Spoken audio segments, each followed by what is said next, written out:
শুধুমাত্র ভিডিও বানিয়ে মাসে 8 থেকে 10 লক্ষ টাকা ইনকাম করা যায়, যেটা হয়তো আপনি পুরো বছর ইনকাম করতে পারেন না। আপনি পারেন অন্যকে নিয়ে ঘরে বসে বাজে মন্তব্য করতে। আপনারা আমাকে প্রায় সময় কমেন্ট করে ইনবক্স করেন, আপু ফেসবুক থেকে কি টাকা ইনকাম করা যায় কিনা, বা মাসে কত টাকা ইনকাম করা যায়। সবাইকে আলাদা করে উত্তর দেওয়া সম্ভব হয় না। আশা করছি আজকের ভিডিও থেকে উত্তরগুলো পেয়ে যাবেন।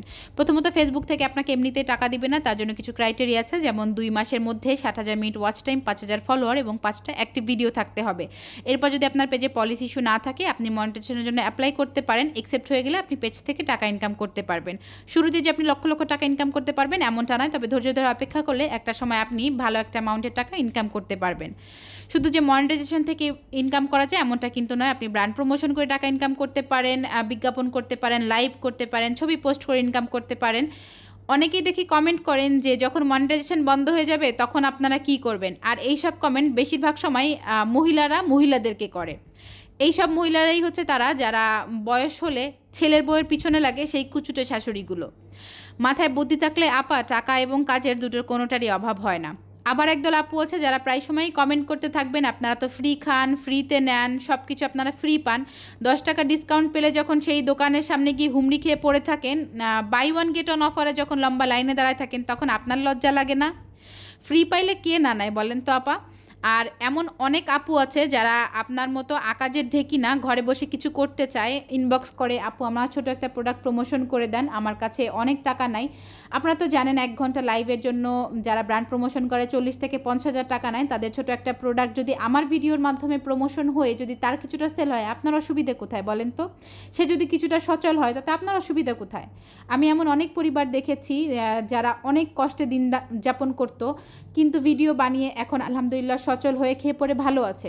কাল যদি তারা না খেয়ে থাকে, আপনি কি 10,000 টাকা তাদেরকে দিয়ে আসবেন নাকি বাজার করে দিয়ে আসবেন? তা তো দিবেন না। কিন্তু কেউ ভালো থাকলে গায়ে জ্বালা ধরে কেন বলেন তো? আপনি জামার পকেট থেকে টাকা চুরি করেন আর নিজে ইনকাম করতে পারেন না সেজন্য? সবার পক্ষে কিন্তু বাইরে গিয়ে কাজ করা সম্ভব হয় না। অনেক লেখাপড়া জানা মানুষ আছে যারা কিন্তু বাইরে গিয়ে কাজ করতে পারে না, সংসারের চাপে, হয়তো ছোট বাচ্চা আছে। কোনো ভালো পরিবারের শিক্ষিত মানুষ কখনো আরেকটা মানুষকে নিয়ে বাজে মন্তব্য করে না। কিছু মানুষ চিন্তা করে যাদের কোনো কাজ নাই তারা ভিডিও বানায়। আমি একটা বিজনেস করতে পারি, আমার একটা চাকরি থাকতে পারে, পাশাপাশি আমি ভিডিও বানাতে পারি। আমি ভিডিওতে তো কাজ করেই দেখাচ্ছি, তাই না? আমি ঘুমিয়ে আছি সেটা তো আর দেখাচ্ছি না। ভিডিওতে যে কাজগুলো দেখাচ্ছে এগুলো তো আর আপনি করে দেন না, তাই না? আমি যদি কাজের ফাঁকে কিছুটা ভিডিও করে রাখি, সেগুলো এডিট করে শেয়ার করি, আমি যদি সেখান থেকে টাকা ইনকাম করি, তাতে আপনার অসুবিধা কোথায় বলেন তো? বাজে মন্তব্য করাটা বন্ধ করে দেন, ওই সময়টা নিজের কাজে লাগান, দেখেন জীবনে অনেক কিছু করতে পারবেন। প্রথমত একটা কথা বলি, যারা শুরুতে ভিডিও বানাচ্ছেন তারা অনেক ধৈর্য নিয়ে আসবেন, কারণ সব থেকে কাছের মানুষটাই আপনাকে নিয়ে সব থেকে আগে বাজে মন্তব্য করা শুরু করবে। আবার যখন আপনি সাফল্য পেয়ে যাবেন তখন সেই সব থেকে আগে এসে আপনার কাছে জিজ্ঞাসা করবে কিভাবে ভিডিও বানান, কিভাবে ভিডিও শ্যুট করেন, কোন অ্যাপস দিয়ে ভিডিও এডিট করেন। আমরা আর কিছু পারি আর না পারি, অন্যকে নিয়ে বাজে মন্তব্যটা সব থেকে ভালো করতে পারি।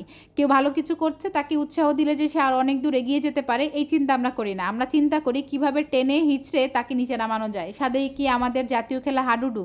বুঝতেই তো পারছেন। আরও কিছু জানার থাকলে কমেন্ট করবেন, নেক্সট ভিডিওতে বলার চেষ্টা করব। ভালো থাকবেন, সুস্থ থাকবেন।